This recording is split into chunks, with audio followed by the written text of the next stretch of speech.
Hello and welcome to another episode of the Pick a Side podcast. My name is Jamal Moran, and sitting to the right and left of me is River Brown and John Carlos Barra. And today we got a full-on NBA show. So we're going to talk about the Clippers collapsing to the Denver Nuggets, what their future is looking like, and whether the team that they traded all of their picks to, the Thunder, are going to have the brightest future in the NBA. Then we will talk about the Lakers and Nuggets series. We'll also debate if Jamal Murray is a top 5 point guard, and we'll give our take on if RJ Barrett got snubbed from the NBA rookie team. And with the Knicks on topic, we're going to talk about what the Knicks should do and if they should sign Fred VanVleet. Yep, those pink shoes are James Harden's. I like those. They are. We need nicknames. You probably should get some nicknames. Instead of like Joel Moran, John Carlos Barrios. I'm fine with saying my name. I need a nickname. Something that's not El Chapo. Rib Banks. No, Okay, so look, the first topic of the day is, how did the Clippers choke? Can Kawhi and Paul George bounce back? But first, we want to talk about, we've seen all over media how everybody's talking about the Clippers choking and giving the Nuggets no credit. So what do you guys think? Do you guys think the Clippers really did choke? You know, it's funny because I think I'm the only person at the table that had the Clippers winning the chip. I think you had the Rockets, you had the Lakers, so we all had different takes. And I think we're all in agreement here, but we had the Clippers as the favorites to come out and play the Lakers in the next round. I definitely did. Now, they're up 3-1, and they blow two 15-point leads, right? Mm-hmm. And I seen it I see it a lot on Twitter.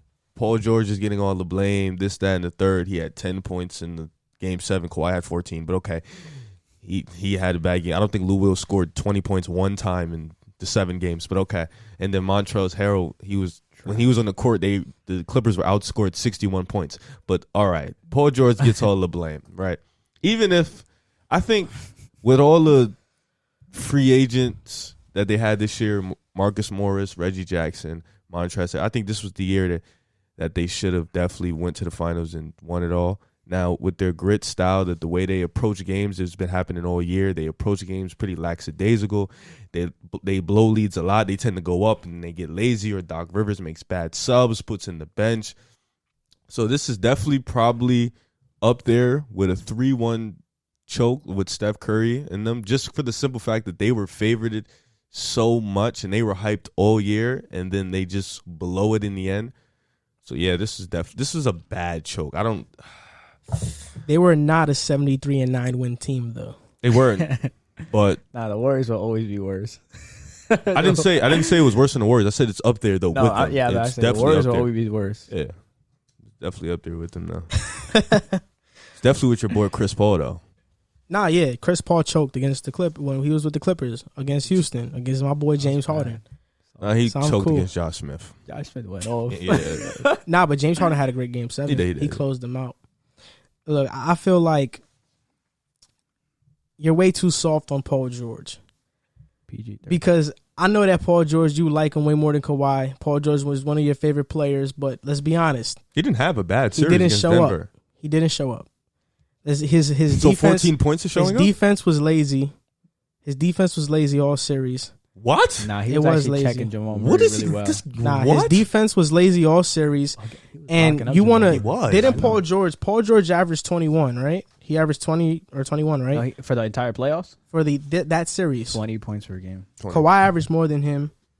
Yeah. Yeah. And I just feel like Kawhi was better. Now, that being said, do I think that Paul George deserves most of the blame? I don't.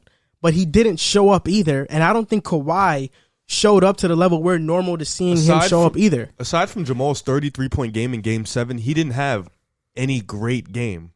You do know that, right? He had a bunch of 19-point games, 17-point game, 15-point game, and that was because not Kawhi, Mr. DPOY was checking him. No, Paul George was the one checking Jamal Murray. I mean, Kawhi has to carry the load on offense. Game 4 and 3, Jamal didn't score in the fourth quarter. Game 4, he didn't score in the second half because of Paul George. It was a Jokic show. Defense. What can I say? It was a Jokic show. But don't try to say Paul George. Maybe Game 7, everybody was lazy in Game 7. Paul George's shot hit the side of the backboard. That was bad. James Harden airballed. When? I don't remember. Do you remember that, JC? I'm not sure. I'm pretty sure he did. I just don't remember. Yeah, though. I mean, every player happens. airballs. Like he tried to throw that up, like it doesn't happen. Lie. That No, side but of the bag that was dying. I don't think Paul Russell George Westbrook- hit a shot in the fourth. Russell Didn't Westbrook he miss a layup in the fourth? Westbrook airballed a free throw I don't look. In Russell in the Westbrook. clutch. in the quarter. In the clutch. Like, why are you doing that? I mean, I don't care about Westbrook. You can say that all you That's want.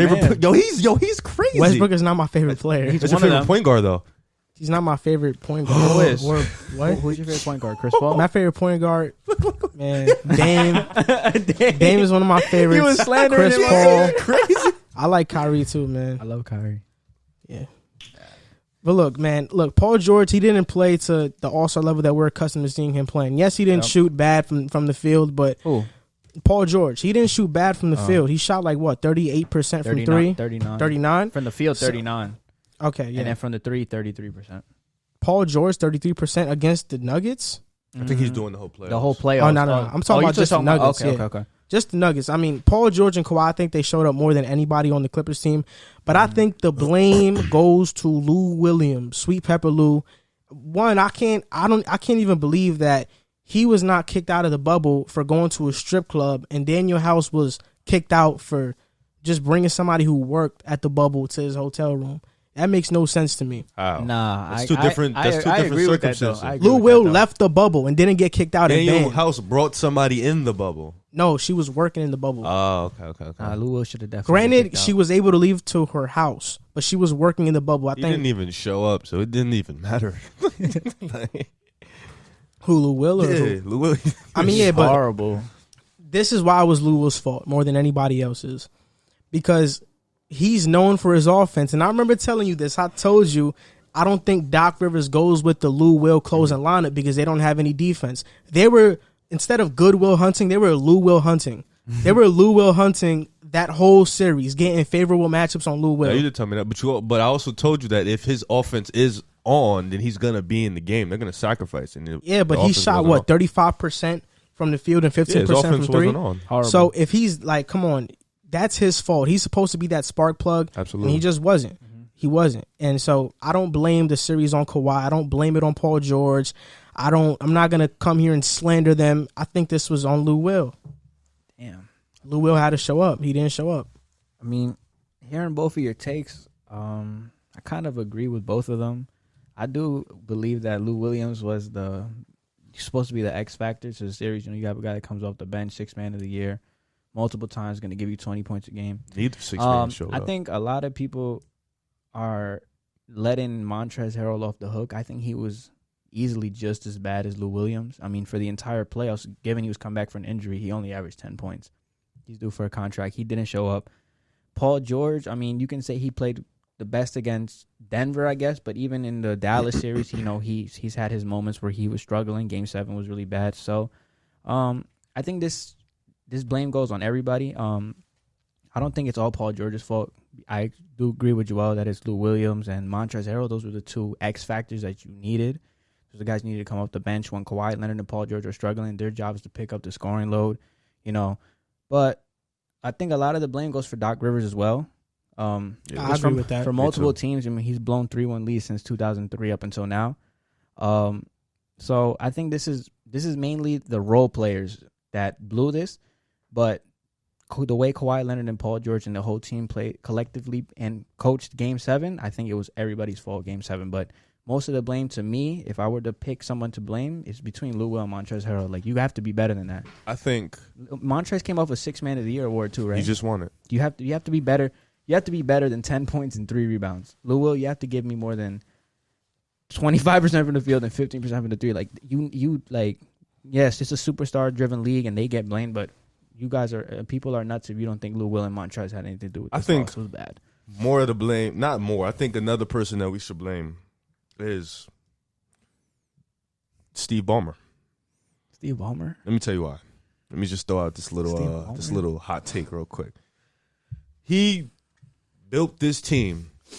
This is the guy who built this team, and I feel like this is not even. I don't even. Matter of fact, let me not say that. Let me say he gets blamed, but this really jumps. I'm gonna jump on the Doc Rivers wave again too, because this team was worried about the Lakers all year. This is Lakers. We built this team to beat the Lakers. Lakers. They're like, we're not worried about any team. Then you walk into a series we can all agree with top 10, top 15 player in the league, Joker. You walk Top into the 10, league, yeah. you walk into the league. You're playing the best center in the league. You have you're putting Montrezl Harrell on him. The dude is 6'7". Yeah, Zubac on him too. You had Zubac on him. Zubac, I don't know why he's not. Doc Rivers at a point wasn't playing him a lot in the fourth quarter. Was playing Montrezl. You don't have a real rim protector in your team because you're so focused on playing the Lakers and beating the Lakers, and you don't build a solid team that can play with Denver or they would have had to play maybe Utah, like a team with a team with a big. So I think that also something that they should work on this offseason, getting a rim protector, somebody who can guard bigs, because they already have enough wings or enough small ball guys that can go with Houston or can go with LA. They're gonna need big men to rock out with Denver or Utah. That's gonna be key for them. Big? Yeah, just somebody who can play defense. So he's not a free agent, but realistically, somebody like DeAndre Jordan, realistic. Not even. You can even bring Dwight Howard's a free agent. I'm not saying he would go, but that would be somebody. Do you see see how key he is for them right now? Key. That's somebody they would need, a guy who's athletic. He's a defender. He's a rim protector, a center that can go get rebound. He knows his role. That's another thing. I don't think the Clippers knew their role. It was just a lot of hoo ha ha ha. A lot of people don't talk about the fact that this Clippers team as a whole, I think they only played 20-something odd games together 33. all year. I would agree with you if the series was close before Denver came back. The Clippers had them beat. It was 3-1. They had them beat. You know, if it was kind of like how Boston and the Heat series is going, 2-1, 2-2, you know, I'd agree with you. But first 4 games, they've shown they don't need that. They can beat them without it. Yeah, I just think that most people want to come on and blame everybody on the Clippers. I definitely think that Doc Rivers deserves a lot of blame. Yep.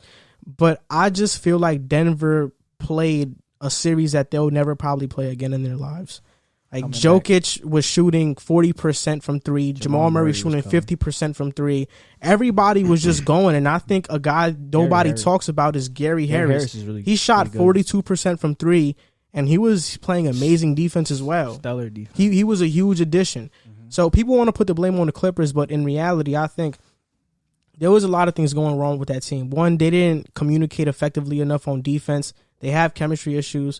And I also think that Paul George was dealing with a little stuff behind the scenes in terms of his mental health, which he was open about. And I think people are kind of overlooking that. I just think it's the atmosphere of the bubble. I mean, yeah, that definitely plays. I mean, when you're up 3-1, though, you don't really get you don't get an excuse for, this team is playing out of his mind. I think when you're up 3-1, it's like that really falls on you. You're up 3-1. Mind you, you're up 15 twice. In game 5 and 6, you have no excuse. Yeah, you can't really say anything about how, because let's be realistic, the Clippers are better than Denver. The Clippers should be playing right now. They should be playing. So it's tough for them. I think if the Clippers are playing right now, this series between Denver and LA, it's 1-1 right now between the Clippers and the Lakers. I mean, if AD doesn't hit that shot, it's 1-1. Yeah, facts. Jokic is going crazy on Davis. I don't even think Davis is really guarding Joker. I think it's Dwight. It is Dwight. It's just mainly Dwight and JaVale. They're playing the center power forward thing. So he's cooking all of them though. No, I think AD was guarding him last night though in the 4th. I mean, in that last possession when he hit that hook shot over AD, he was guarding that one. Yeah, he just bullied him. He bullied him. I can't believe he. I think AD is kind of little compared to the Joker, right? How tall is AD? 6'11", about the same height. Davis might be taller. AD 6'11". Davis ain't taller than I think Joker. Jokic is 6'10". Jokic is 7 feet. Not 6'10", bro. Jokic is 7 feet. AD is 6'11". Jokic is 7 feet. Yeah, but Jokic. I swear to God, he was 6'10". Check right now. I mean, we could check. If I'm wrong, I'm wrong. Could have sworn that Jokic is. I keep calling him the Joker. Call him the Joker. Yeah. No, I think the Joker is definitely. I think he's 7 feet. AD 6'11". I mean, he might be 7 feet, but let's see. Even so, Anthony Davis is 7. He's 7. He's 7 feet. Yeah, right? Anthony Davis is 6'11". That's a 1-inch advantage. It's really not a. That really doesn't justify Davis getting bullied like that. He's stronger than him too. He's stronger than AD. That's a lie. AD is not 6'11". How tall is AD? 6'10". Oh, okay. 2 inches. Yeah. Wow. He also Joker actually stronger than him too. Is he stronger? Or he's just bigger. He's bigger. He's stronger. You saw how he backed him down. He backed him down from the top of the key all the way down and got to where he wanted. It's all right though. AD's defensive player, your caliber player. So this is basically it for the Clippers because if they don't win with Paul George and Kawhi Leonard, it's over for them. I mean, they traded away all of their picks to build the championship team now. And to their defense, this is why I disagree with that Steve Ballmer take, because I think I would love an owner that goes all in trying to win when you have a chance to win. You don't. When you have a chance to win, because the Clippers did have a chance to win. I didn't say he. Yes and no. It's a yes and no. I didn't say wait. Before you go, I didn't say he was wrong for going all in. I said I felt like he was not wrong, but I felt like he should have got another rim protector. Constructed the team a little better. Yeah, that's but what I don't think he makes those decisions though. That's true. Yeah, but okay. So look, I'm gonna just name you the picks that are leaving the Clippers. So to start it off, Kawhi and Paul George, they can leave in 2021. The same free agency class with Giannis. You didn't know that? No, I'm saying, wow, like this. Montrezl Harrell, Marcus Morris, and Reggie Jackson are all free agents. Their only young players are Landry Shamet, who's like a career role player, maybe starter, and Zubac, right? They don't have a first-round pick until the year 2027. Don't think they need one this year. And they have a first-rounder. They have a first round in 2021, depending on like the swap rules with the Knicks, but they don't have one until 2027. They have no picks at all in 2021, and they have 2 second-rounders in 2022 and 2023. So basically, they traded no picks in what year? I think they have no have a second picks. round this year. No, right? They don't. Oh Lord, I think they do actually. I think. Let me see. No, they have no picks. Let me explain why that's an over-exaggeration. Those picks. This year, I don't think they need a pick. I think this is probably going to be one of the weakest drafts for the next 4 or 5 years. I think next year when that... Wait, the drafts are going to be weak for the next 4 or 5 years? No, I said this is going to be the weakest one for the next 4 or 5 years. I think after this one, that's when you start looking at that list like, oh, shit, we don't have a pick. Kawhi and Paul George are going to free agency. I think they knew this when they made the trade to go get Paul George. I think they knew this going in like, all right, we got a 2-year window. This is the team we're going to rock with. We know we're not going to have picks. We need to get a title in this 2-year span because looking at it from, I think they're probably going to bring back Montrezl. I don't think they should. I think they're going to probably do it. They are. How about now, Marcus Morris and Reggie Jackson, I don't know because I don't know how much money. You guys paid him, what, $15 million? Who? Marcus Morris and then trade him? So I don't know if he's going to want to get less from that. And unless he's really on a winning mindset. And then Reggie Jackson, I think he'll probably come back. But he has a shot to compete for a championship, so that's probably the end so he comes back. I don't think the picks should be. I don't think they if Paul George and Kawhi leaves next summer, I think that's when they should start panicking because now you have no future, you have no picks. I mean, Paul George, after I think their loss, he actually told everybody on the team that was going to be a free agent, like Morris and Harrell and Jackson, come back, let's run it back. And the report said that they just rolled their eyes at that. Yeah, I heard about that. So they probably might not come back. But I'm saying if Kawhi and Paul George leave in 2021, it's over. This Clippers team is going to be probably one of the worst teams in the NBA. Can I ask you guys a quick question? Oh, wait a minute. Lou Will was gone that year too. Yeah. Nah. And he's getting older, though. Oh, yeah, 2021, yeah. He's getting older, though. But his game, you could play with his game. Let me ask you something. Is this trade worse than the Nets? Just like with when you guys traded for Pierce and Garnett? Yeah. It depends. Do you think? Look, I know like the Nets realistically overexceeded their expectations by getting like with the picks that they had, but you're telling me that the Clippers don't have any picks in some years. I don't think it's worth. That's a good question. Yeah, it is. I think it depends because I feel like the reason you guys didn't win for a lot of reasons, but I think the main one is because that was Miami's time. That was LeBron's time. Yeah. With right now with the Clippers, They should be in the conference finals right now. I agree. People picked them and beat the Lakers. They were the favorites to win a championship in the beginning of the year. You look at the roster and you say, yeah, this team is winning the championship, no doubt about it. It's an elite roster. I'm gonna say no because you guys got that team, but you were never projected to win. Okay. Like you didn't have the favorites like the Clippers did to win, and we rebuild pretty quickly. Even for not having any picks. Even when you even if you didn't run in Miami, realistically, you were like the 4th or the 3rd best team in the league that year, and on the East. We were the 6th best team in the East that year. No, by seeding. I'm saying, but like as walking into a series, I never really saw y'all. You picked up a 40-year-old KG. I never really saw you guys was like, you're gonna win the chip. You know what? Another thing that kind of makes the Nets a little worse is that the year we lost to Miami, the next year everybody was gone. Yeah. Paul Pierce left. Kevin Garnett was traded in the middle of the year. So, I mean, at least the Clippers have a shot at keeping 2 of their top players. We didn't do that. So, I don't know. I'm just speaking on the fact that if Kawhi and Paul George leaves, I think this can be worse than the Nets, though. I mean, the only hope Rebuilding. the only hope that the Clippers have right now is that Kawhi and Paul George want to play in LA. That's the reason they chose the Clippers. I mean, nobody chooses the Clippers for another reason other than that. There's been no star to really sign with them. But there's been two sources. One, the Clippers are in works to try to get Drew Holiday. I want the Nets to get him. And they're it's actually the Clippers, the Bucks, the Warriors, the Nets, and what was the other team? What was the other team? I can't remember. The Miami Heat. No, it wasn't. I just don't see a world where they can get Drew Holiday. I do. Because they don't have any picks to trade. Oh, yeah. No, if you talk about that. And then what player would they trade? Lou Will? No way. Lou Will, Pat Bev. I don't think Pelicans say that. I don't think when they can get a Karis LeVert and Dinwiddie from Brooklyn for Drew Holiday, possibly, or Spencer Dinwiddie or Jared Allen. Yeah, that would be better. We'll see. Or it's either that or they're trying to get either Drew Holiday or Derrick Rose. So that's one of their two guys on the market. Like that's what they're trying to get right now. And Derrick Rose is cool. I wouldn't mind Derrick Rose, to be honest. He's a favorite player, right? He's an 18-point scorer. I wouldn't mind him. Nah, Derrick Rose would be a good addition. Good. He's real good. Yeah, I wouldn't mind. Still a good player. But I think that's the only hope that they have is that they actually want to be in LA, so they probably won't leave. But if they do, if one of them leaves, it's over for them. If one of them leaves, it's done.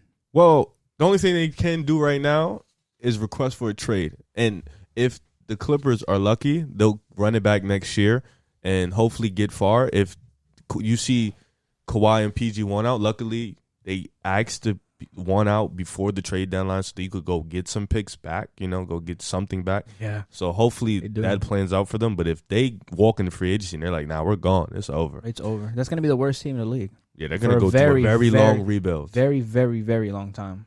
Very long time is going to be one of the worst teams. Them and the Knicks. Not going to be worse than the Knicks. I guarantee you. Lou Will is better. They don't have any picks. RJ Barrett, bro. So why are you praising Lou Will like he didn't just shoot 15% from the three? RJ Barrett probably wouldn't have shot better. I mean, he shot 32%. RJ Barrett's younger. He's something to lean on. Lou Will's a couple years he's out. I mean, there's a chance RJ Barrett could never be better than Lou Williams. There's legit chance he could never. He has be the better. potential to be better. Yeah, than him, but potential is cool. Andrew Wiggins has the potential to be whatever. So that's your man. So the team that the Clippers basically traded all their picks to is the Thunder. So in my opinion, I think they have one of the brightest futures in the NBA. I'm just gonna name you their assets. Okay, first starting with their players, they have Shai, dog. They have Lugens Dort, who's probably going to be a top 5 defender in the NBA soon. Darius Bazley, who can slash and he can stretch the floor. And he shot 35% from 3 too, so he can shoot. He's solid. They have 15 first-rounders in the next six years. They have 3 first-rounders in 2023, 3 first-rounders in 2024, and 2 first-rounders in 2025. 5 first-round picks are from the Clippers. And Chris Paul can still be traded, and so can Steven Adams. So they can possibly get more picks for them. He'll be a free agent next year. Dennis Schroeder will be free agent. So he's young still. He's 27. Yeah, he's still young. So they can possibly get more picks. So do you guys think, after hearing this, that the Oklahoma City Thunder they have the brightest future in the NBA? No, they don't have the brightest future. I like their future because the players you just named, Lugan Dort is 21, Shaw's 21, so they have some young talent. The picks, you said 2023, 2025, and 2026. 24, 25. 24. Okay, so that's kind of far because we're only in 2020. But I like their future. I still don't think they have the brightest future. I still think you got to talk about Phoenix. You got to talk about Atlanta before you even talk about OKC. You got to talk about the Pelicans. But I do think in terms of they do have, if you had to base it down, they do have a top 5 future because they have a guy like Shah who can get it done on offense. He can score. They have Dennis Schroeder coming off the bench. He can score. Lugan Dortz, like you said, is going to be a top 5 defender, probably top 3. He can still develop. I'm gonna be honest. If Lugens Dort can develop a jump shot, he might be a top 25 player in the NBA. That is I was about to curse. You gotta 25? chill. Top 25 player in the NBA. You have to. He can be. I will. You have to stop too. As long as Klay Thompson's still in the league, he could be the best 3-and-D player in the game. You have to stop. Lugan Dort. No, you have to stop. You have to stop. If Lugens Dort gets a jump shot, he can't be better than a Danny Green. Like Danny Green isn't even close to top 25. No, we're not. I'm just saying. He said that, but wait, I want to get on that. What was wrong about what I said? No, wait, hold on. There's too many things going on right now. You said he could be close to a top 25 player. He can. You know how many nice players are in the NBA? Will he be better than D'Angelo Russell? I don't even think Devin Booker's top 25, and he won't be better. Devin Booker is top 25. But I'm saying that's a debate. That's a debate. How about though. D'Lo? Debate. He won't be better than D'Lo with just a jump that? shot. If I can probably name 24 players better, or you can debate that's better than Devin Booker easily.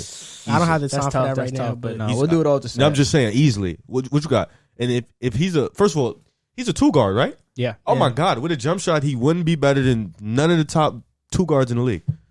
So how would you? Would he be a top 10 2 guard for the jump shot? I'm talking about like 35% from 3. That's just average, but his defense is elite.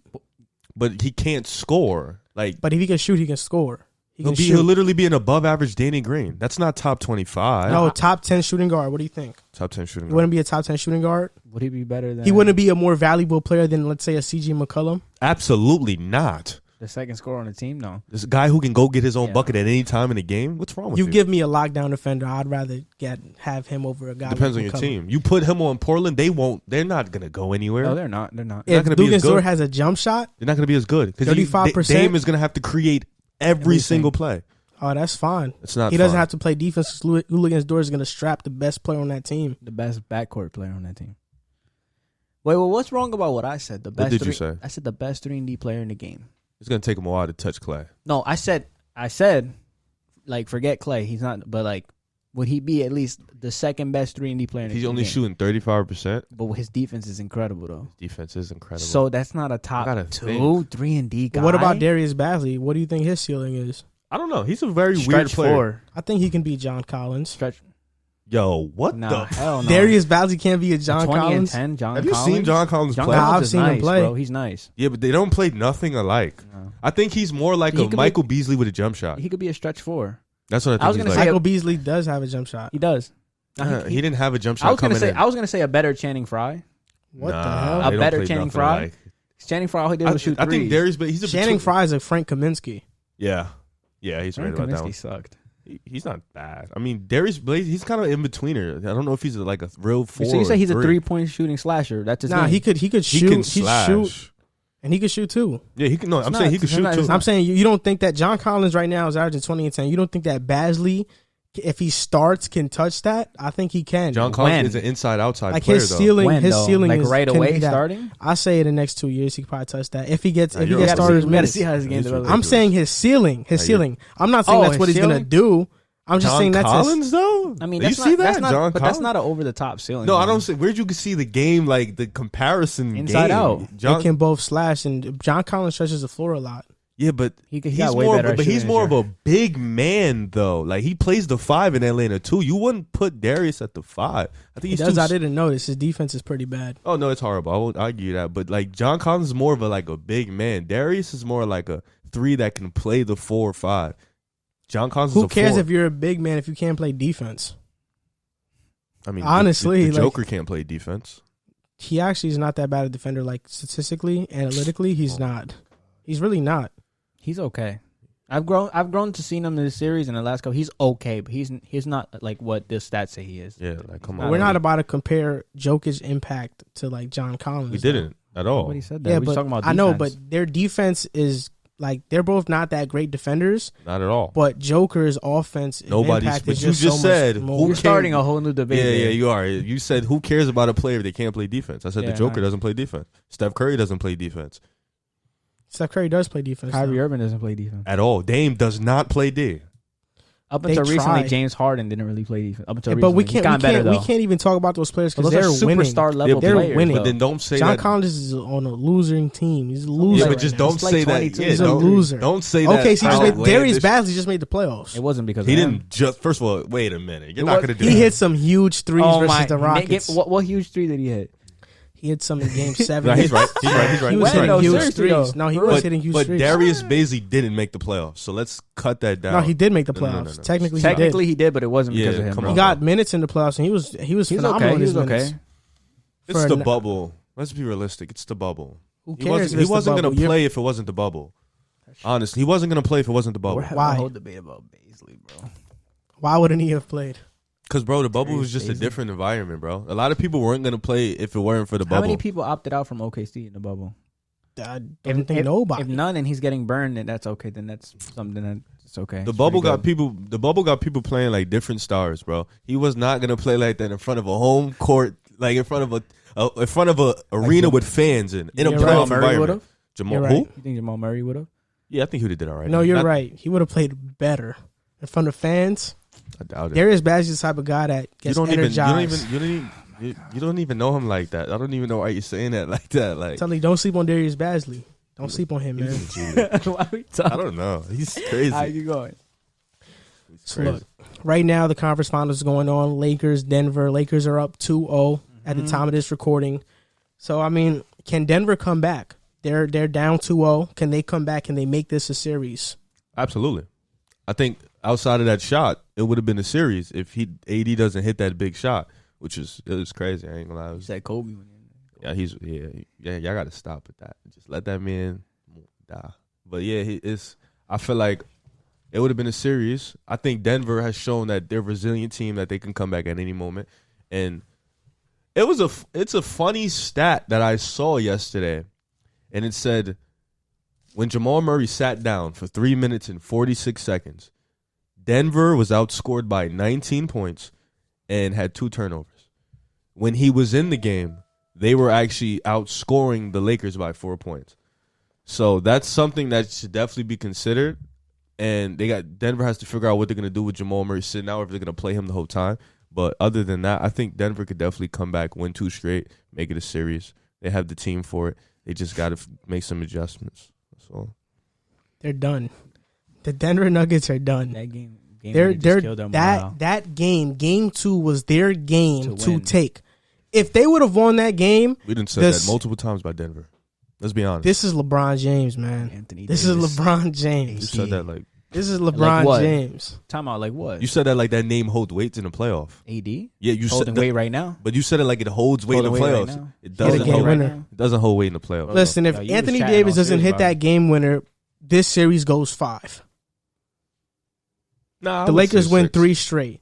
Now, this series, the Lakers can sweep. The Lakers can sweep the Nuggets, but I'll be respectful and I'll give the Nuggets 1 game. This series is going to end in 5. The Lakers are going to the finals. They're going to get a nice little rest because the Eastern Conference Finals is going to probably 6 or 7 games. Yeah. So the Lakers are going to have a nice rest. They're going to sweep the floor with the Nuggets. It's not going to be close, and because they have LeBron James, he's not going to give up a lead, especially 2-0. Doesn't matter. He's not Kawhi. He's not Paul George. He doesn't give up 3-1 leads. He comes back for them. He comes back from them. He came back against the Warriors. He comes back from those leads. James. He's the second best player of all time, if not the first, debatably. So, yeah, he's going to the finals this year. The Denver Nuggets, they were a great Cinderella story. Yes. They beat the Clippers, but now they ran into the big dogs. And the Lakers, Anthony Davis, LeBron James, Alex Caruso, they're not going. They're not going. I mean, simple as that. I had the Lakers in 5, regardless. I just think they don't have an answer for Anthony Davis. I mean, they tried to build a little wall against LeBron yesterday. I mean, he was cooking in the first half, but if you're LeBron, you have a player like Anthony Davis who's a superstar. He played like dog shit in the 4th. Who? LeBron. Yeah, I mean, he said in an interview he leaned on Anthony Davis. That's what's so great. Delivered. That's what's so great about this Lakers team. LeBron, they were building a wall for us in the past. LeBron is one of the best passers of all time. He's going to find an open man. You have Anthony Davis, who's a superstar. We've seen him take over games before. Hit a game winner. I just want to point out that Anthony Davis in the first 2 games had 37 and 10, and then in game 2 had 31 and 9. They don't have anybody, a big that can answer that. And whenever LeBron's LeBron. I mean, he's still the best player in the world. So I think Lakers get this in 5. I just think that game winner from Anthony Davis killed the morale of the Denver Nuggets. I mean, that was your shot to win. Jokic hit a big shot, put him up. Anthony Davis hits that shot. I just don't know how Denver's going to respond. And like I agree with Joel, LeBron and the Lakers are on a mission this year. And their role players are actually playing really well too. In game 1, they had 3 role players scoring double figures officially. And then last game, they had 4 role players scoring double figures efficiently. So I think the Lakers take this in 5 easily. I say Lakers. I'm gonna stick to my point. Lakers to 6. I think Denver's gonna get 2. One more game. Yeah, I think Denver's just gonna get 2. Look, this is why the series is gonna go to 5. The Nuggets can't run that high pick and roll that they ran on the Clippers throughout the whole series on the Lakers. The Lakers' defense is phenomenal. You got great defenders in Caldwell Pope, Danny Green, Alex Caruso, Markieff Morris is a good defender too. Anthony Davis. And when the Lakers decide to go small, even Rondo's their defense is phenomenal. I forgot about Rondo. Yeah, his defense is always phenomenal in the playoffs. So when they decide to go small, they're probably a little bit better. Dwight Howard there too. Yeah. It's just they got too many guys that are stepping up right now, and I think this series ends in 5, and that's me saying that because I made a bet with multiple people, put some lunch on it that the Lakers win in 5, and I'm sticking by that. I got $50 on 3 people right now at work. I've seen Denver be resilient, come back from 2-3-1. So they're gonna come back and force it to 6. I think they could steal 2. I think they can steal 2. I think they can definitely make it a series. Last game was a great, phenomenal game. I think if they fought back. I think if it does end in 5, it ain't gonna be no pushover. It ain't gonna be a bunch of blowouts. I think Denver's gonna make it tough. It hasn't been a blowout yet. But I think, I just gonna push that narrative that they're gonna win in 5. So we'll see. I mean, they will. We'll see, man. We'll see. You picked Houston to win, so I'm not even entertaining you. Hey, man, the Houston Rockets lost to the eventual NBA champions. That's fine. Your favorite line. It's fine. They didn't lose to some scrubs. They didn't lose to the Chicago Bulls. Now they lost to the Los Angeles Lakers. The Knicks have one playoff win in like 20 years. Please stop talking to me. Playoff series win. Yeah, okay. Like 20 playoff years. win. Now, I'm just making an analysis though. They're not facing no scrubs. They're not facing Zach LaVine. They're not facing no scrubs. He's better than his team. He's better than your team. He's better. So okay, we talked about the Western Conference Finals. Now let's talk about the Eastern Conference Finals a little bit. The Heat are up 2-1 right now. Do you think Boston ties it up, makes it 2-2? I know you picked Boston to win the series, Rev. I know you're not feeling too confident about that pick. I'm feeling confident. Not when they were down 2-0. Yes, I was. I was still confident. You didn't see my tweet? I said they about to knock all 4 straight. I dead said that. I did that. Did. I don't think it's gonna. I said Boston because game 2, Boston should have won that game. I believe that without a doubt. Boston had that game and then they blew. Game 1, they blew it. They were everybody keeps double figures leads. I don't know what's wrong with anybody, but game 2 they had it, and I feel like game 3 really set tone for Boston. I feel like game 4 they're gonna come back. I got Boston. They're gonna punch them in the mouth, and they're gonna come out and win that game tied up 2-2, and then it's gonna get ugly from there. That's it. Boston's going to the finals. Teams blow leads because I think in this modern NBA, anybody can come back because of the 3-point shot. Mm-hmm. But I think teams just get too lazy. To talk about that. I think it's just great defense sometimes, but this is the thing. I have Boston winning next game. I think they're going to tie the series 2-2, but I still have Miami winning the series. 6? No, I have Miami in 7. I have Miami winning the series still. I think they got guys, they got experience, they got dudes that are dogs. I've said it before, but they really got dudes that hustle hard. They fight for loose balls. Jay Crowder is there, Jimmy Butler. Jimmy Butler is there. Andre Iguodala. That's the JUCO team. So, man, look, I'm picking the Heat because I think their 3-point shooting puts them over the top. It's been a close series. You can make an argument that Boston should have been up 2-1 right now because they blew that game 2 lead. Mm-hmm. But at the end of the day, I think that I just don't see Boston beating the Heat. It can happen, but I don't see them. I really like the makeup of this Heat team. And I think they're the best challenger for the Lakers in the finals. You literally didn't just say that. I think Miami Heat would be a better matchup for the Lakers than the Celtics. I could have sworn you just told the guy that you feel like Boston was a better matchup. No, I thought Boston would be more fun. That's what it was. Because there would be more scoring in the Boston and Lakers series. But in terms of the Miami and Lakers series, I think defensively it's going to be a great series defensively to watch. It's probably not going to be that high scoring, though, but it'll be a great series to watch. I think I'll be fine with either or, to be honest. I think both teams can make it competitive for the Lakers. Miami with their defense, Boston with their multiple scorers. I agree with you, though. Boston's if they don't take this game, it's over. I don't believe Miami's going to blow a 3-1 lead.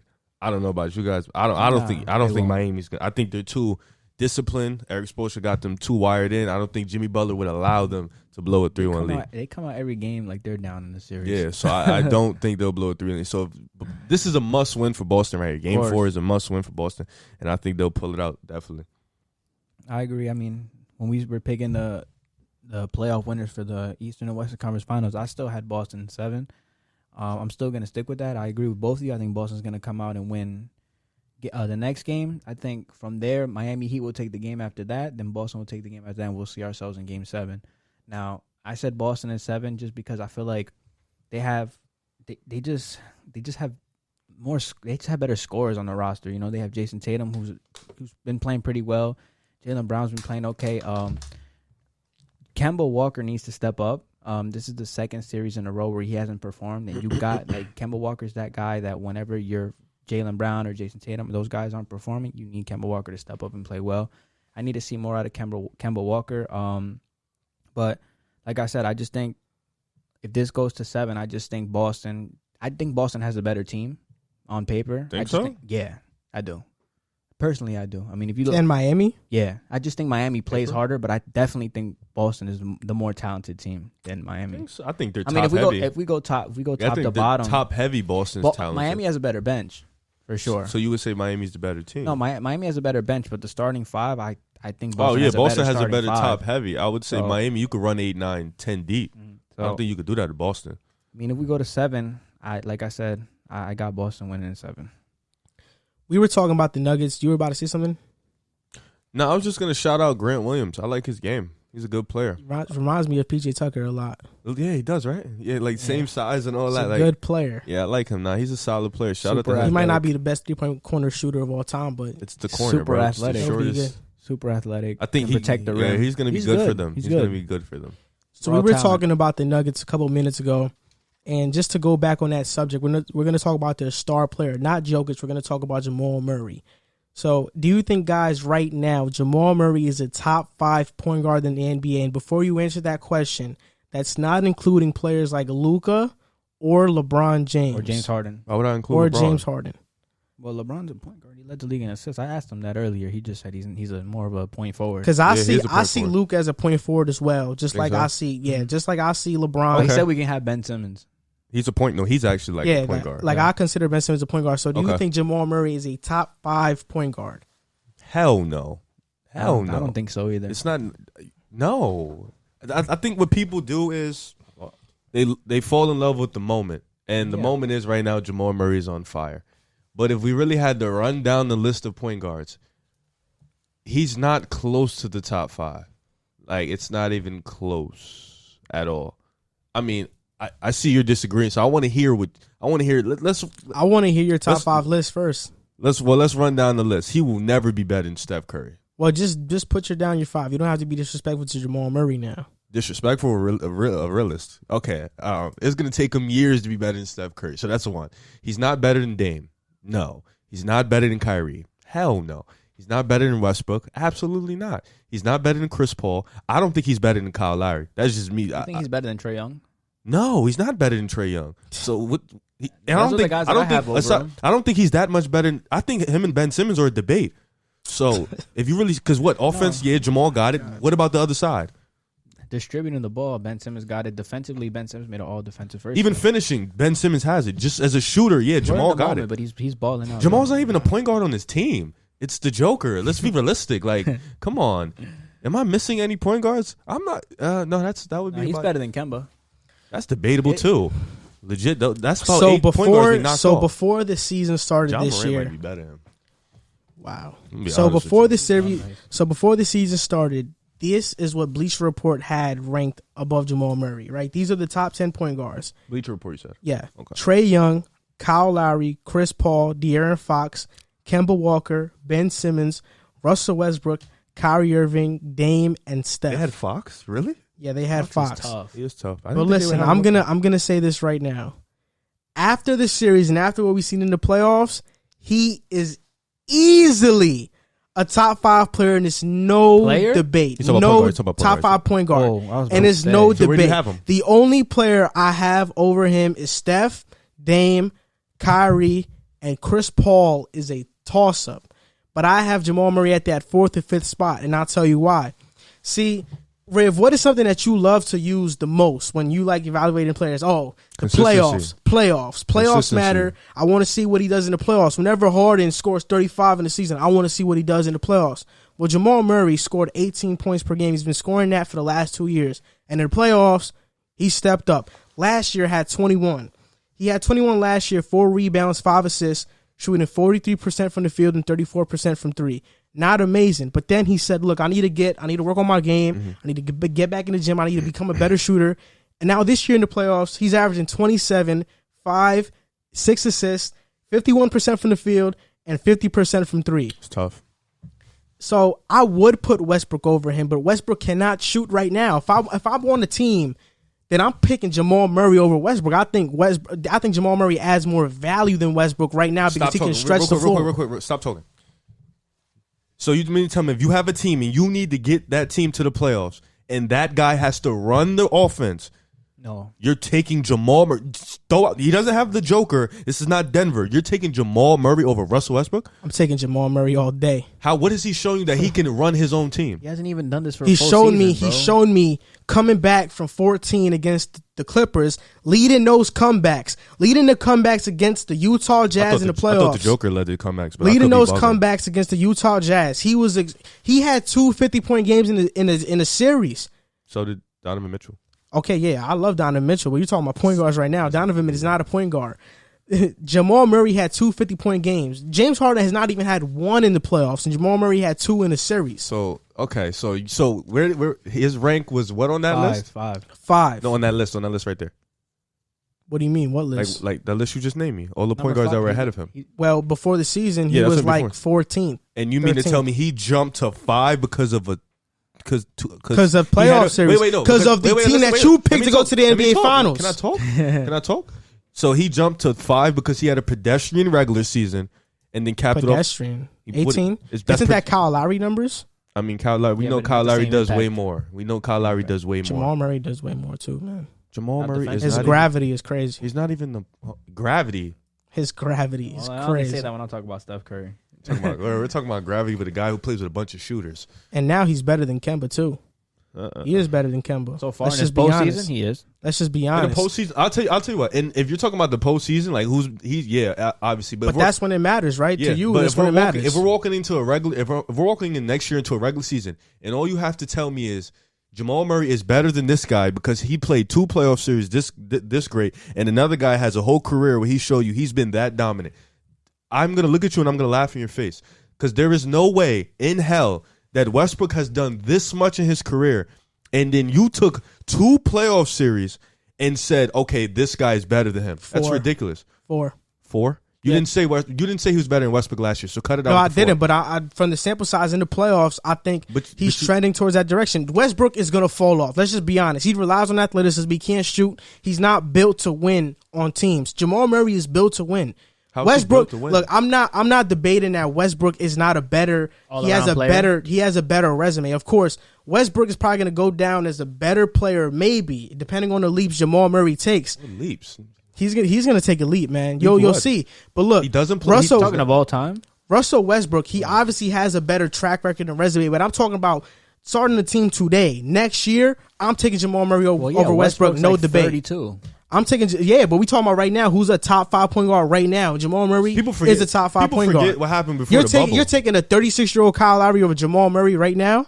To start a team? I wouldn't take a 36-year-old. That's just ridiculous. That's not the question. So you're taking Jamal Murray? I'm saying, who's a better basketball player right now? Jamal Murray. Okay, I don't even want to do that. It's people. Before you say anything, I hate the bubble. No other player outside of Stephen Curry, Dame, Kyrie, and Westbrook have ever averaged 27 points per game throughout a whole playoffs.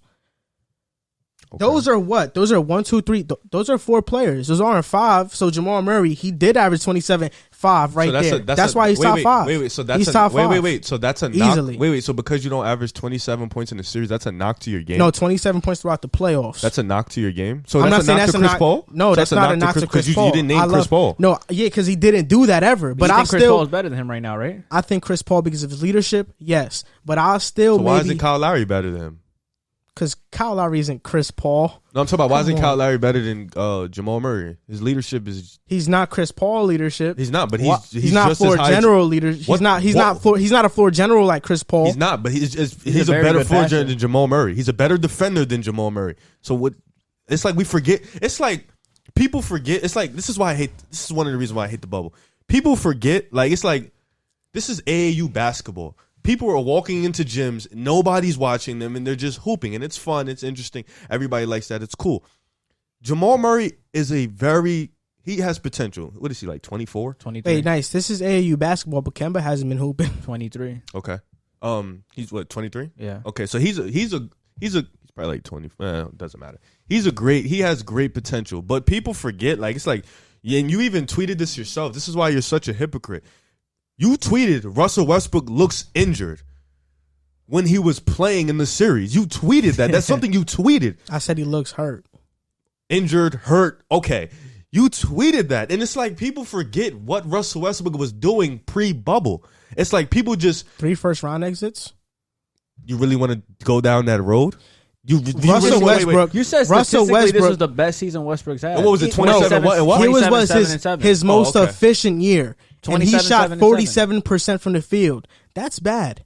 You said it wasn't that bad. If that's your most efficient ever, it's good, solid. For a if guy you who shoot 26% from 3, for a guy who he's not a attacks shooter. the basket as a a shooter. finisher, 47% is bad for. Yo, a why is he point better guard? than Trae Young? Why is Jamal Murray better than Trae Young? Trae Young has not even been on a big stage like the playoffs yet. The bubble isn't a big stage. Wait a minute. It's the playoffs. Yes, you got millions of people watching at home. Yes, it is a big stage. It's not the bubble. Is not the big stage. It is a big stage. He's in the Western Conference Finals. You think he better than Trae Young? Who? Jamal? Absolutely no. Why is he better than Trae Young? What does he do better? He does nothing better than Trae Young. He doesn't shoot better than him? I don't think Trae Young will ever shoot 50% from the 3 in a playoff series. It's in his 7 career. games. I bet Ever. I bet you he will. I bet you he will shoot 50% Well, let's see if he gets to the playoffs first. He hasn't been there. He hasn't been there. He hasn't been there. What does he do better than him? He don't pass better than him. In my opinion, Trae Young doesn't better than him. He don't score better than him. Trae Young doesn't play winning basketball, man. He's not a winner in my eyes. His team is Jamal Murray. Wait. Stop. If you put Jamal Murray in Atlanta, what are they doing? They're not doing They'll anything. make the playoffs. No, they won't. Yeah, they will. Trolling. Yo, this guy Stop, is he's crazy. trolling. Isn't Clint Capella there? They'll definitely make the He playoffs. wasn't there for No the doubt about season, it. you idiot. You know what's He crazy? wasn't even there for We the had a season. segment. Our fans can go back and watch. You were calling Trae Young the real deal. He's in that segment. No, he is a real deal, but I think Jamal Murray's a real deal too. Up until now. Bro just said they had Clint Capella. I've never ever disrespected So who had a Jamal better Murray, season this year? Trae Young or Jamal Murray? Well, obviously Trae Young regular season, yeah, of course. Trae Young is better than him, but bro. he's kind of like the Westbrook effect, the stat pattern. He just stat pattern on the bad team. When I called him a stat pattern, you called me an idiot on that same show. How's he a You're stat trolling. pattern? He's trolling. Bro, he's on a bad team putting up great numbers. He didn't say that when we what yo, great who- player doesn't put up great numbers on a bad team, bro? Come Yo, on. he copied everything I just said. Jamal Murray. Jamal Murray. So then he's better than Devin Booker. Jamal Murray's better than Devin Booker. Gee, that's a debate, man. But we're talking about At point least you're guards saying right it's a now. debate. So you think We're he's talking just about better than point Trae guards. Young? Flat out better He's than winning, him. man. He's winning. He has a better winning. team. He's winning. He's not even the best player on his team. He's winning. He's This guy, 1B. Bro, you know he literally. I want you. He's 1B. JC, when this is guy. over, go to that same segment and look at everything I said, and then watch this one again. You want to know literally what's the copied difference everything for I said. me? When you're a great regular season scorer, it shows me how great of a scorer you are when you're not game planned for. In the playoffs, What did you just say? In the playoffs, coaches game plan for you. They don't game plan for Jamal Murray. Yes, they do. No, What? they Are don't. you- Now they do. You're ridiculous. Now. Before They don't playoffs, game plan. nobody walked in and said we're gonna stop Jamal Murray. Oh, it's a stop Joker. Yeah, what are you When it walked talking in. about? They definitely game plan for him. Now bro. they're In the game playoffs, planning for him they because he's do. on fire. Yeah, but first of all, Can Jamal Murray have a season where he averages better than 18 points per game? Then we can have this conversation. Well, next he hasn't year- done this for a season yet. Look, in the playoffs, he's averaging just 27. serious. He's a Well, what pedestrian has scorer. all of those players that you name me done in the playoffs? Nothing. What do you mean? They haven't Nothing. got there. They have Devin Booker wasn't wilding in the bubble though and went 8-0. He didn't do that. no. he wasn't cooking. I never said. We're talking about point guards, bro. Oh, all right. Because Devin Booker's a shooting he guard. said those stats are meaninless. Those players that fill up the stats are meaninless. So I have I'm a saying so he's question. better than Devin Booker then. I have a question. That's How many crazy. We're points? talking about point guards. How many points did he average in the playoffs last year? Who? Jamal Murray, 21. Each year he's Trae elevated Young his game. Trae Young can't go to Why the he playoffs can't? and average 21. Well, he's got to get there first. Yo, what? He's Yo, got to this get guy's there crazy. first. Wait, Tell I'm him, confused. tell him to build a better team around him Hold on, first. He can get there. I'm confused. Tell him to do that. Hold Well, on, tell JC. him Tell to him to play do that. winning basketball. Hold on, Tell him to do JC. that. Hold Tell on, him to play JC. winning He's a basketball. stud. You said He's he a gets stud. better every year, right? What did he Jamal average Murray? last year in the regular season? 18. What did he average this year in the regular season? 18 18.9. point something. 19. Where's the? I want people to stop doing this. Stop making He it was seem. pretty hurt all year. Stop making it seem like the bubble is the same thing as playing in front of a packed crowd on a road game. It's not the same thing. Last year he was playing in front of a crowd and was playing really good in the playoffs. He was. I didn't say he wasn't. Oh, But so he's shown he could do it. You said he averaged Not to 21 this points. level though. 21 points, that's good in the playoffs. Not to this elevated level. your game. Not That's to good, this level. but let's not stop acting like the bubble is the same as playing in front of a packed arena and a road game. It's not the same thing. Oh, it's They're not playing the in front same? of moms and kids. That is not the same thing. They're playing in front of they're playing in front of Disney employees. That's not the same. They're playing in front of people on their phones and their iPads and their computers watching. That is them. a dumbest argument ever. You want to know why? Because if we're gonna really criticize Home court Jamal matters, Murray, bro. if we're gonna, I know it does. If we're gonna say Jamal Murray, oh yeah, these numbers are skewed because of it's the bubble, then let's do that for every single player. So we do that for every single player. So what happened to Paul George? Why wasn't he good in the bubble in an atmosphere like that? What happened to You literally just Kawhi? told us he was depressed. No, I'm saying what happened to these guys? What happened to Lou Will? What happened to all these guys? You literally just told us he was depressed. Paul George? You just told us that. No, I said he was going through some things, but Mental issues. You said but mental that's not issues. my argument. That's your argument that you're trying to make. No, That's a ridiculous argument. no. I said you need to stop making it seem like the bubble is this. You act like the bubble is like Oracle Arena on a game 5. Like it's not. They're not bro. playing in Oracle Arena. I'm just saying you're making it seem like this is the grandest stage of it all. Like no, bro, they're playing in front of They're in the playoffs. moms and daughters. They're bro. playing in front of millions of people at home watching. It's not the same as playing in front of thousands and thousands in the arena. So and how the millions how of would he millions at play? home. So how would he play in his home court? He would probably play way better. We than don't know 27 points that. per game. We don't know that. He put All up right, so 21 last you're year. making an argument based on something that you don't know. It's a hypothetical. You're just saying a hypothetical. You don't even know. Huh? You're just saying a hypothetical. No, all I said was stop making it seem like the bubble is the same thing as playing in the real. No, playoff. I never said You the did. bubble You was the did. same You said the thing. bubble's the But real deal. You obviously just said that. Jamal Murray has shown that he can get it done in the playoffs last year, even playing on the road. So what's He's They shown lost it. last year. Wait, time out. He's against Portland. So It was what's a your great pre- so team. what's Portland wasn't a great team. They were a good team. Talking about They were a great what's team. your season prediction then for Jamal Murray next year coming Next off this year? stellar bubble? Like what do you think? 24, 25 points per That's game. still not better than what Trae Young averaged. He won't put up 24 points Just a because game, a bro. player averages more points doesn't mean he's With better. a terrible He roster. won't put up He was 24 getting 8 points. assists Just from because- somebody just with because- terrible rosters. With just because rookies, a player averages- rookies upon rookies, bro. Just because a player averages more points doesn't He's mean a he's franchise better. player. Who's a franchise player? Trae Young. No, I think so. He's not better than Jamal Trae Murray Young's a though. franchise player. Jamal Murray is a guy who Jamal led a Murray's franchise Jamal past Murray's two not the franchise teams, of the 3-1 Nuggets. leads. It's Nikola Jokic. It's is the Nikola franchise. and Jamal Murray. No, Jamal it's Murray led by Nikola. Jamal Murray and Nikola are untouchables for Denver. And Trae Young's an untouchable too. Okay, But he's Jamal the Murray's one. on that He's the level. 1A. He's the one. He's that franchise. I mean, he's a 1A. Jamal If Murray's he the was on second best Denver on his team, bro. If Trae Young Second was best. on Denver, he'd be the second best. You He said wouldn't be better than 47% Jokic. was Cool. bad. You said 47% was bad. From the field You know Jamal Murray shot 44, right? in the regular season. Yeah, and then What 45. about the playoffs? But What no, about wait, the playoffs? wait. You said 47 was bad for Wait, Westbrook. don't you hold the playoffs to a higher I'm talking standard? about what you said, though. Just what you said was regular season Westbrook. He shot 47%. You said that wasn't good. That's what you said, right? Riv, show me the EFG. He didn't ask for the EFG with Westbrook. Yeah. No, that's what you said. Just go. No, because But wait, is that what you- Westbrook's answer the question. 47%. Answer the question. Is that what you said? Answer What- the what did question. I say? Did you say Westbrook's 47% in the regular season is not that good? That's what you said, right? It isn't. Okay. That's his best. in his Jamal career. Murray shot 46, 44, and then 45. You know that a Just- 40. I'm just telling you what he's. I'm but just telling you that's what you it know was. that 47% from the field is not better than a 44% from the field if that player is taking more threes. Jamal Murray's taking more threes. Look at the EFG. Look at the true shooting percentage. just telling I you- guarantee I'm you. just- all right, I'm just but telling you what you're you said. skewing it to your favor. No, 'cause I'm not. That's what you no, said. You but didn't- show me. it's not- you show me didn't the. say- Show me you the didn't- EFG. Show me the EFG. No, because you didn't say. Show look me the at- true no, shooting no, percentage. No. You didn't say. Oh, you don't want to show me because you know Jamal Murray's going to win. All right, I show have me. no problem, but you didn't Show say. me. You didn't say.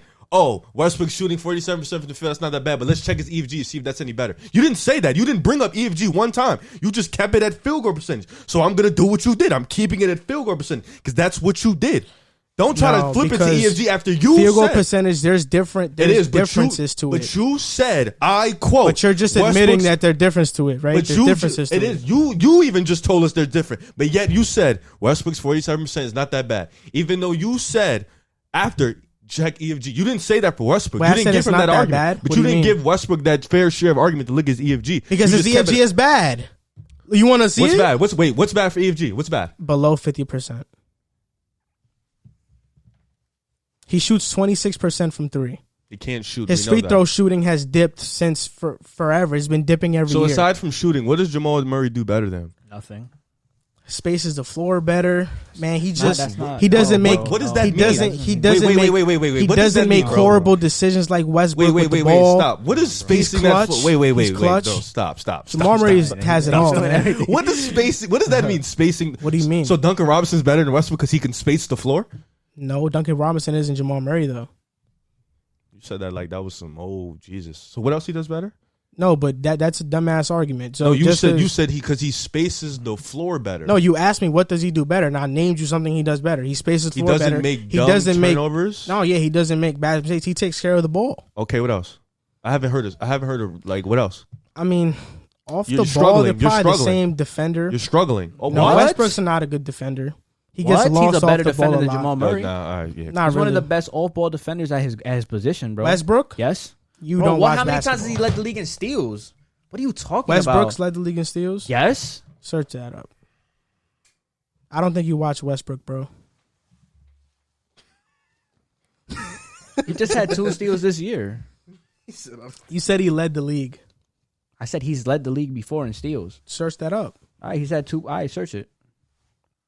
I see 3 seasons where he had 2 steals. He led the league in what is he talking about? An assist. No, you said steals. Though. Yeah, he check steals. Check steals. No steals. He's been an MVP, though. So 2 steals isn't good? 3 times in your career? That's but good. You said he's led the league but in steals.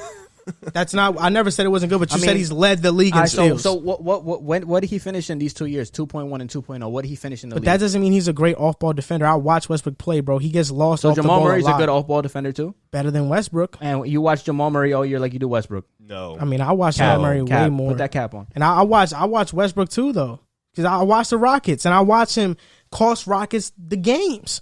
I'm not denying he didn't cost them games. I'm not denying cost them a lot of games. Jamal Murray was there, they'd go to the championship. No, they wouldn't. You can't tell me Westbrook doesn't play good D when he wants to, though. When does he want to? He's done it before. Haven't seen it.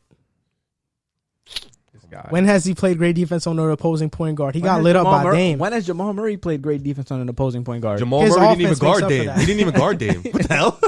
At least Westbrook took the challenge for a little bit. Jamal doesn't. He didn't guard Dame one time. Give that to Gary Harris though. He's a better defender, smarter coaching. Yeah, like come on, bro. He act like Jamal Murray goes up and guards. Like it's not like he took the challenge of guarding Donovan Mitchell. Sometimes a player can be better even if maybe the things he doesn't do all around are better. Stephen Curry is by far better than Westbrook, but if you go down the list of things, Westbrook is a better passer, rebounder, but Jamal Murray is by nowhere. Don't you ever in your life and put his name and then speak about Steph Curry. But I'm saying Jamal Murray is better than Westbrook right now. That argument doesn't fit Jamal for Jamal Murray's Murray. better than Westbrook right now. I'll take Jamal Murray over Westbrook. You're a Knicks fan. Debate. Of course you would. No debate. I love Jamal Murray on the Knicks. He'll come to the Knicks. We make the playoffs easy. How? With just him?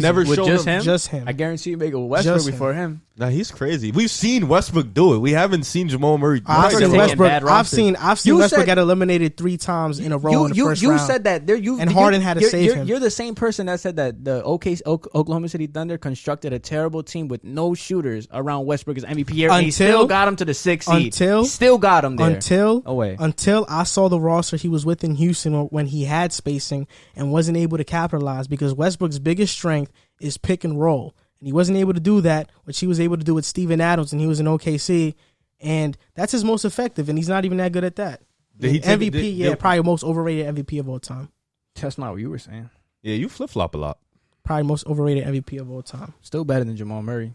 Jamal Murray will never touch an MVP. I don't even know why I put bread on it. He will never touch an MVP. I don't even know why you acknowledge that comment, bro. He's better than Westbrook right now. Right now, Jamal Murray's better than Westbrook. Jamal Murray's a top 5 point guard. No debate. It's not even a debate. Yo. Just back on the steals. Stephen Curry had 2.1. Westbrook finished second with 2.0. I know that's not leading the league in steals, but come on, bro. Like, that doesn't mean you're a great off-ball defender, though. It means you're doing something. Yeah, it does. I could look here and see if Jamal Murray's in the top 10. He averaged 1. I looked it up. Last year, it's 0.6. Did you look up the EFG, too? Oh, yeah. Westbrook's EFG is 49.4. For what? For his efficiency for this year. This year? That's not bad. I don't see that as bad. Which is his highest. I think it's bad for a player who takes all the shots at the basket. Against big men, though? Nah, he doesn't take all the shots at the basket. He takes a lot of threes. He can't shoot, but he takes a lot of threes. Does he really? How many attempts does he take? He only took 2 a game this year. In the playoffs, he was shooting that thing. Yeah, and he fucking sucked. How many attempts does he take in the regular season? How many mid-range jump shots does he take? That's his game. It's mid-range and attacking the basket. That's a jump shot. He can't shoot from anywhere. You said how many 3-point attempts did he have? Yeah. He took 4, and then the year before he took 6, and then 1 year he took 7. So he took 4. This How many year he made took like 4. 0? It was probably like 0 point something. 1, and then last year he took 6, and he made 1. Look at Jamal Murray's AFG. It's probably mad high. What did he shoot from the 3-point line? Jamal Westbrook or Jamal? Jamal Murray. Might be above 37%, maybe 36%, somewhere around there. Jamal's this year was 51. Oh my God, it's so high. And then the year before was 50, and then the year before was 53, and then 1 year 48. Wow. Damn. 51. Yeah, that was bad. 51. What's his 3-point percentage? This year 34%. From the 3? Yeah. He was dealing with a Yeah. That's why his regular season numbers weren't great. He was dealing with a wrist injury. What about last year? Last year was 36.7, Oh my 37. God, he's a I know right now he's shooting 50%. His a rookie sniper. year 33. Nah, he's a sniper. And He's then a sniper. his He's second year 37. He's been He's a showing he's sniper. a sniper. a sniper. He's been showing he's a sniper. And he's I taking mean, like he eliminated your 5, championship 5, favorite 5, and 4 Clippers. attempts. He eliminated your championship favorite Him Clippers. and Jokic, not just him. He's like just not acknowledging that the No, Joker I mean, I plays love ball. Jokers. You said Joker can easily be taken out of a game. That did not I didn't happen. say that. I know. You also said the Rockets will go to the chip, and that didn't. I Come mean, they close lost to the eventual champions. I'm fine with that, man. They lost in the second round. They lost to the champions. They're going to be the They Lakers. lost in 5. Lakers are going to be the They champions. lose in 5. They lost in 5. Nuggets are going to lose in 5 too. Doesn't But I matter. never picked them to win the chip or anything like that. The Lakers going to win the chip though, man. You Hopefully, losing. man. You losing to the Let's go, LeBron. champions. Let's go, If you're LeBron. losing to the you just- champions, I'll give you a pass. I'll give the Rockets a pass, man. They're losing to the champions. but that's you. That's why you're fans of losers because you give people passes. Oh, like my God. So I got this Knicks jacket on. We're going to talk about the Knicks real quick. So the All NBA rookie team, I guess it was Ja, it was Zion, Brandon Clark. Who else was on the rookie team? Eric Pascal and Brandon Clark. Brandon Clark. I think I named him. There was probably like a fifth one. I forgot who. Oh, Rui. You didn't name him. Rui. Hachimura, yeah. Terrence Davis was there. Trash. He's not trash, but he didn't deserve that. PJ Washington, Kobe He's solid. White. He doesn't suck. PJ Washington doesn't. I didn't suck. say. I said he's So solid. this is the question: He sucks. was No. RJ Barrett snubbed from the All Rookie team? Yes. Go ahead, bro. He was Talk. definitely not. Just want to throw out his stats. He averaged 14 points, 5 rebounds, 3 assists, and a steal. He ranked 3rd amongst rookies in scoring, 4th in rebounding, 4th in steals. And let's just be honest, Terrence Davis isn't a better player than RJ Barrett. Let's just keep it 1,000. He's not better than RJ Barrett. So that's one player spot that I think he can take. Just because you're not better than somebody doesn't mean you shouldn't. But he had better numbers across the board.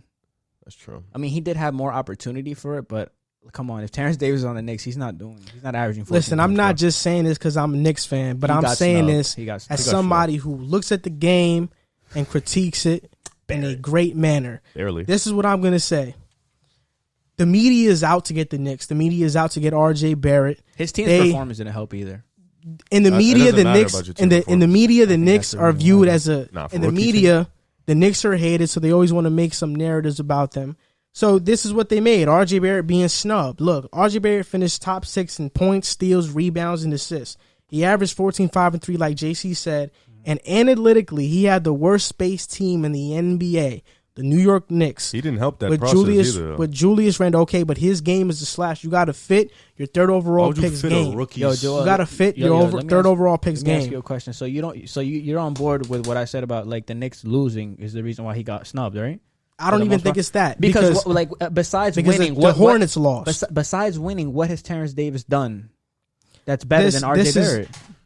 That you're right about that. And You know this what is I the mean? thing. Say that again. Besides winning, what can you argue Terrence Can Davis you is better can you than name me RJ a Barrett? can you name me a rookie that had a game winner? I can name you that RJ Barrett had a Morant. game winner. Okay, he was the rookie of the year. RJ Barrett against PJ Tucker, one of the best defenders in the NBA, He laid him. had a game winner at the Garden. Oh, for RJ real? Barrett, Yeah, yeah, he laid him. I know. I can name a rookie that got the game winner on RJ Barrett, Jason Like Kyrie Tatum. Irving. Oh, that too. Jason Tatum. No, the turn players around. that made the Shot. rookie team. This is absurd to me. Terrence Davis, No way, bro. Nah, yeah, he who got averages snubbed. 8 points. Terrence Davis, are you serious? I agree. PJ Washington, who had like one good month, was got the PJ. rookie team over He's a RJ thought. Barrett, and then Kobe White, who had just he had a couple stretches of great 3-point shooting games, but he's not a better player than RJ Barrett. He He's gave not, you but 7 threes and a half. He's not, but I'm on board with you with the PJ Washington and Terrence Davis. I mean, He gave you 7 threes and a half. I want you to remember that for the rest None of of these players, Terrence Davis, PJ Washington, or Kobe White, none of them averaged more points than RJ Barrett, and they all played around the same minutes. Okay, as but him. wait. True. Because not all of them got the same opportunity at the start Terrence of the Davis season. didn't get the same opportunity. Kobe White was coming off the bench for Thomas Satoransky. PJ Washington was barely playing. RJ Barrett from the start to finish played. Did you see the Knicks game? Marcus Morris jocked. So does Julius Randle. Okay, they were jocking. but you're making it seem like all these guys had the same opportunity. RJ Barrett, I can argue that his opportunity wasn't that great because Marcus He started Morris from day one. Marcus Morris was jocking. Julius Randle was jocking. They were jocking. He man. wasn't even the third scoring option on that team when Marcus Morris was there. Marcus Morris was I the leading wouldn't- scorer. And at least those players, PJ Washington, he can rely on Devontae Graham. He can rely on Terry He Rozier. didn't know he would be able to rely on. Okay, but he can Devontae's rely on Terry Rozier. They can create. They can play make. They're pretty solid Terrence point Davis guards could come in / the guards. game. Terrence Davis could come in the game and Terrence nobody's Davis gonna care about him. Terrence Davis is Get getting open open looks. shots. I'm on board with you guys. I think he got Then snubbed. Kobe definitely got White, snubbed, Zach Levine, great player. Knicks, who can create that shot? RJ Barrett was drafted Zach to the Levine Knicks. doesn't pass the ball. RJ Barrett was 7 drafted assists. onto the Knicks with the sole responsibility of being that best player, and that was unfair to him. And that's why his efficiency numbers look a little jaded, and that's probably why he didn't make the rookie team because the media members only saw the efficiency numbers, but they got to take into account his surrounding parts. The Knicks were the worst spaced team in the league. There is no reason why RJ Barrett should have been snubbed from the NBA rookie team. It's just No way. But I agree. I like it agree. though because RJ Barrett is a motivated guy. So he sees this. He's going to work hard in the gym. He's already been working with Tom Thibodeau. He's going to come back better next year, and I guarantee he'll average 18 points per game. I say Minimum. 18 to 20. I Minimum. agree with you. I agree. I think he should have been on the team. I don't think it's that big of a deal, but I think he definitely should have been on the team over Terrence Davis. I don't think the people are out to get the Knicks, bro. Like that's something you got to get out your head. People aren't out to get the Knicks. That's crazy how winning You guys just suck. winning deteriorates and just Nah. We're going to talk everything. about the Knicks right now, and it's the last topic of the show. Should the Knicks pay Fred VanVleet $22 million a year? It's been in the media. The Knicks need a point guard. They need a floor spacer. You love the bubble, right? Did you watch him play? Yeah, I watched him play. It was pretty good. Fred He VanVleet shot was pretty 40% good. from the field.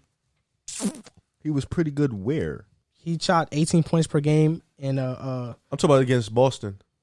I mean, he averaged 20 points per game in the playoffs. Shot 39% from three. I'm talking about just strictly against Boston. Did you see him? Do you have those Boston numbers? I think he was pretty good against Boston. Played good defense. Looked a little troubling. I mean, I thought he was pretty good against I Boston. think you guys should pay him. Me You too. need something. At this point, you just need a guy who can come in, who can score, who's a team player, and Fred VanVleet is that guy. He's gonna be a dog on every night. He's gonna give you that scoring. He's gonna play D. And at this point, you need something. Like you just need something to bring it to the Garden. And I think Fred VanVleet would be a good pickup. $22 million though is crazy. That's just crazy. With the salary cap now, I wouldn't mind. You would pay Fred VanVleet $22 million? Kyle Lowry's getting 30. Michael Conley's getting like what, 34? Michael Oh Conley my got God, paid, Michael but Michael Conley's Conley got killing paid us. off for different circumstance. You can't compare a couple years ago to now. Kyle Lowry's better than Fred VanVleet. So and he gets paid. He doesn't get paid 22. He's like 18. I think Kyle Lowry is better, but I don't think it's a huge drop off going like into a the wide future. margin. Nah, I think it's like close. Well, Kyle Lowry's old now. He's getting older. Kyle Lowry gets paid like 18 though. I wouldn't pay him. I wouldn't pay Fred VanVleet. Kyle Lowry 20. gets paid 18. I thought he got paid 30 mil. It was a 1 year deal, 30 mil. I think you're right. Ooh, they give him a 1 year 30? Yeah, he's only 1 year deal. Oh yeah, that's disgusting. So so you're on board with this with them. I'm not. I Because the only player to get would be Goran Dragic, who's 36 years old. Another player, DJ Augustine, DJ Augustine, DeMar Michael DeRozan. Carter Williams, Jeff Teague. Jeff Teague. So I would pay Fred VanVleet. Yeah. He'll bring toughness on defense, bring that New York grit. He's a great floor spacer for RJ, the man Good Barrett. defender. He's a good defender. You do need a point guard. And I think he's clutch, man. He's shown that he's clutch in big moments. Nah, I see him Hit do some bullshit game-winning against shots at Boston. the Garden. Championship pedigree, something that the New York needs. I feel like right now the Knicks should not look at these big name players. Start with Fred VanVleet. Build a team that can win. I think Fred VanVleet is honestly the perfect Tom Thibodeau point guard / guard guy. I can see it. Play great defense. I think the Knicks, if they build this team right, Mitchell Robinson, he's second in win shares, I think, since coming into the NBA, behind only Luka Doncic. Win cares? Win shares is a great stat. It shows how effective you are. Analytically, Mitchell Robinson is an elite player. So you pair Mitchell Robinson. I don't know. You pair Mitchell Robinson with a Fred VanVleet and some you good telling defenders. me about his win shares and then I look at your overall record doesn't help anything in one bit. But you pair them together, I think we can be competing for an 8th seed spot with What Tom the Thibodeau. hell? What do you think this is? So you think Fred VanVleet would take you over the top? I think Fred VanVleet, To take him to the playoffs? RJ Barrett leap, Mitchell Robinson You leap. still have Julius Randle ball hawking on We're trying to trade him for. They're either saying trying to trade Randall for like a Michael Conley or a point guard guy. So I mean, they said the number one priority is to trade Julius Randle. That's the number one priority. So yeah, so if we could get a floor space like Christian Wood. That's good. Man, It's all right. Very I don't underrated. think Detroit would take Julius Randle though. Me neither. I mean, Christian Wood's a free agent, that'd be a very. but he's underrated restricted signing. though. That'd be a good. I mean, Fred. Yeah. Then if that's the case, yeah, you pay the man 22 at this point because this free agency is kind of weak. You don't want to go out Outside there of paying Anthony Davis. You don't want to go out there paying DeMar DeRozan about $30 million. That's not something you want to do. So yeah, take the Fred VanVleet, take the dog, the Tom Thibodeau type guy, and then you run with it. That makes sense. That RJ Barrett leap, though, I don't know about that one, buddy. 18 points per game. 4-point RJ Barrett. It could happen. Depends on your team. Fred VanVleet averaging 27. Hell no. No way. Nah, I'm playing. But It depends on your team. He could average like If you walk I around, could see him averaging 16 or 20 a game. I was on the going to Knicks. say 16. I was He going may to average 16. 21 with y'all. It'll be He's a gonna really, be getting a lot of shots. It'll be an inefficient 20. Would, but I mean, He's from New York too. he is. I think so. from Did not. Canada. No, he just plays in Canada. No, I think he's actually from Canada. Nah, he's from New York. I'm pretty sure. Fred Check that VanVleet. right now. Oh, I thought you were talking about RJ Barrett. My bad. Nah, Fred VanVleet. He's from New I York. thought he was from Kansas. He's from Illinois. Illinois. Rockford, Wow. Illinois. That's still tough though. I swear, I thought he was from New York. He looks like a New York guy. does. That he does. does. He looks like a New York barber. I'm serious. So okay, this does it for this episode of the Pick a Side podcast. This was probably like actually it wasn't the longest episode. I was gonna count the interview with this, but we didn't do the interview because we didn't combine these episodes. So Good. I mean, we are hoping to record 2 episodes a week from now on. You know, Mondays are gonna be football episodes. Mondays are gonna be basketball episodes, and Thursdays are gonna be football episodes. So hopefully we do that. We stay to that. Probably won't be super consistent, but you know, who knows. So we hope you guys enjoyed this episode. Be sure to follow us on Instagram at Pick a Side Podcast and subscribe to our YouTube channel, which is called Pick a Side as well. Thank you guys for listening and see you next time. Yep.